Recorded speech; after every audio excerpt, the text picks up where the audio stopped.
Hey guys, the Japanese maple bed is doing well. We have a lot of yarrow that are really just loving their lives. We're sharing them with people this year just because they're doing so good and starting to encroach a little bit more than we prefer. Ideally, we'll have some stones here coming along this path. For now, it's mulch and that's okay. But they've grown so much, and so we're just really thankful that there are any plants that we've been able to find that do really well in this thick clay soil in this area. And so the yarrow is doing well. When we did get these, they were probably about this size, some maybe even that size. So if you do have a spot that you want something to kind of take over and fill in really well, and maybe some thick clay soil in Georgia zone 8B, this might be the plant for you. But just know you might have to kind of control it a little bit. I know sometimes it can kind of encroach on other plants, and so, but they're really easy to pull up or share with other friends and family if they have a spot that this would suit their needs. Let's see, we do have some rose campania that is looking really good.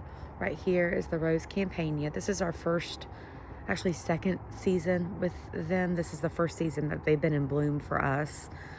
They were just establishing their roots and everything last year. What did they say? Sleep, creep, leap. So this is the creep year that they start to produce. And I didn't realize the hummingbirds like these also.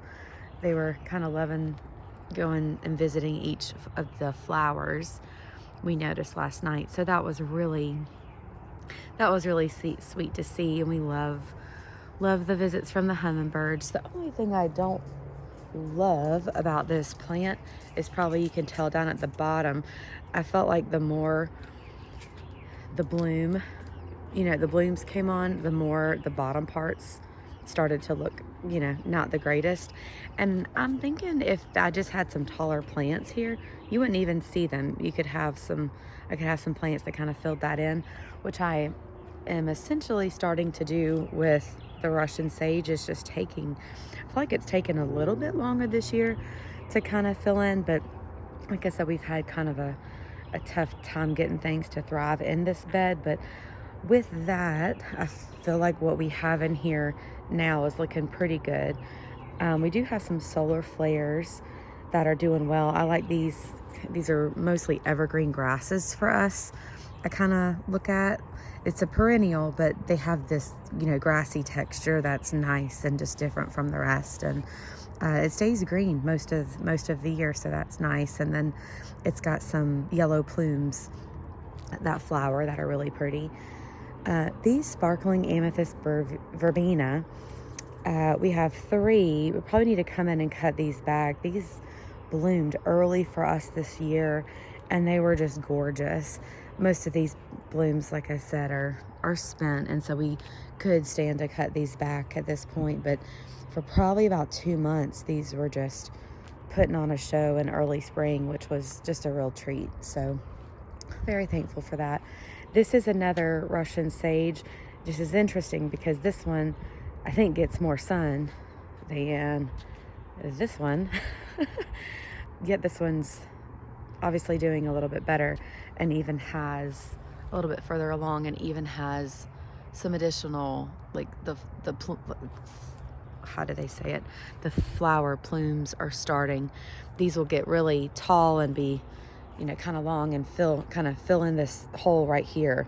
And so that's what I was kind of saying, is if this grew up a little bit taller and a little bit faster, then we wouldn't even see any of the yellowing of the leaves. So we'll see. This is still kind of a baby of a bed. I kind of had to start over after Helene, just because most of this bed was kind of taken back to square one from the oak tree kind of leaning on it. And you can see it really good from this angle. See the missing chunk of the Japanese maple. It's doing really good though. Let me see if I can pop up in here. Don't have the heart to remove it quite yet. We're still trying, but this is the branch, one of the main branches that we this was the biggest branch that we lost. That was the most significant. It filled in this whole area and created a lot of shade for like all these hostas that are in here. Don't you just love those blues? I know these are green, but they're the bluish colors against all the other green, and just the different variations I thought looked really pretty. Those are one of my favorite color hostas, and just with the texture. But if you can see that back over here on the Japanese maple, this did grow. This has been 2 seasons. And so if we can just give it another season, maybe 2, I think it'll really fill in. We're very hopeful. This guy right here started out as something just as small as this. So, and this was just in 2 seasons. So we're hopeful. We're hopeful that doesn't compromise the integrity of the tree, and instead just kind of gives it a chance to fill in, kind of bring it back to life. Let's see some additional things that are doing well. This hosta's doing well. I have another hosta back here, actually. See that different color leaf there? It's kind of more, it reminds me kind of an avocado color. That's doing well. Or just starting out, actually. These always feel like come up a little bit late. These are already going for it. And I love the colors here. This is a Jasmine juiced orange. These are the non-toxic ones. And we kind of did an experiment this year, because this one held its leaves fairly nicely and these 2 did not. So we cut these back pretty hard early spring, and all the research showed that we could do that and that they would be successful. Don't worry about it. You're not killing the plant. You're just cutting it back. And some said to leave it up. And so with I think it's dependent for us on our frost and how many days, like how cold it is.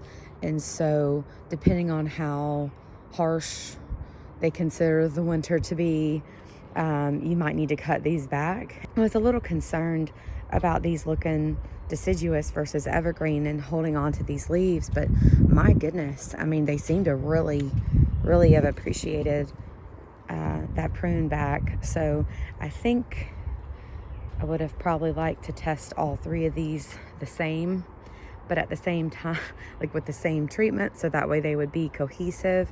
But at the same time, it's kind of nice to, like, there's no question, you know, like it's just a matter of probably what your preferences are.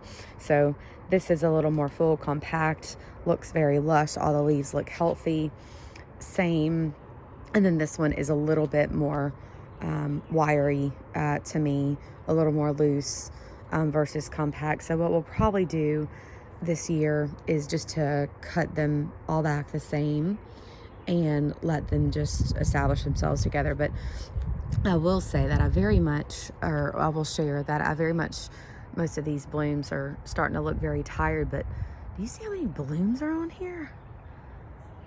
They're supposed to have a really sweet smell to them, and I was really looking forward to that. I honestly can't really smell them that much. Brian didn't really say that they had a smell to them much as well, but I have seen the hummingbirds come and enjoy the nectar in here, just from the long tubular blooms that they provide, and there is a ton of them on here. So I think for the second year, it has been a success. I'll zoom in here. See some of the leaves, just see how they're a little more tired and don't look as flush as some of the new growth. So, I mean, that one's, yeah, it's trying its hardest. I do think I prefer for this style of pruning for the Jasmine after our at least first year experience with them so far. These are some of the blue hostas. These are interesting. I don't know that I would necessarily go for these, but I just thought they were really cool, and they were such a blessing, and I thought they looked really good with the blue tones of the hosta with the like softer kind of yellow tones that this Jasmine juiced orange offers. I thought went together really well. Pops against the black mulch, looks good against the house color of the brick. And then I cannot wait for these peach calla lilies to just go for it. The leaves are looking nice and healthy, and so that just means ideally that the goodness, that one's really thick. Look how big that leaf is for a calla lily. These are nice big calla lilies, and they offer a really pretty peach color that I think is really sweet, and it's a little bit different to have peach in the garden. I don't see that a ton, and so I just like that the peach and the soft tones of the yellow and the blues look really nice together. Back over here in the Japanese maple bed, these Yarrow, as mentioned, are just really going for it. I think those are just really pretty, really sweet. Sometimes when the blooms are done, they start to fade into more of a white kind of pastel color. You can certainly cut those off down at the base, but I think it's pretty to have some variation in here. And of course, I love that, just that vibrant pink color. It just is such a pop, but I think it's kind of neat. I just think it makes it different, makes it unique, and so love that. And here's another solar flare, one of the ones that we split from the others on the other side of the garden. And then just the hostas are doing well. I got 3 here, 1, 2, 3. These did have quite a lot more shade in them when we planted them here, and you can already tell in our Georgia sun that the sun is already kind of starting to hit these and damage these just a little bit. And I'm hopeful that the Japanese maple tree will just kind of be able to fill in the area just a little bit more and provide a little bit more protection. But my goodness, here's another view of those hostas. Got 1, 2, 3, and then we just got these this year. I believe they're called strawberry saxifrage, and there's 1, 2, 3 here, and they're supposed to do well in the shade. So that'll be really nice if that kind of creates a little carpet right here and just fills that whole area in. And when they do bloom, they're little white, sweet little dainty blooms, which I think are really, really pretty. And then these are our hot pink cannas. They're just getting started, so they're not obviously quite in bloom yet. They got quite a ways to go, but I think they're loving their life so far. This is a Firelight Tidbit hydrangea. We did not have any blooms on these last year, but it is looking very healthy, and I'm hopeful. But something about the blooms not coming up for us, especially particularly in this bed, has been kind of a theme. So if this isn't the best spot for it, then we'll try to find another spot, and maybe that'll give me an opportunity to put something else here that might produce a little bit more shade actually from the hostas in the morning, and then the sun from the hostas in the afternoon. So it might just be an opportunity to put something else here that it gets a little taller and provides a little bit more protection for the hostas, and then maybe I don't have to move them or wait another year or 2 for this whole piece to fill back in.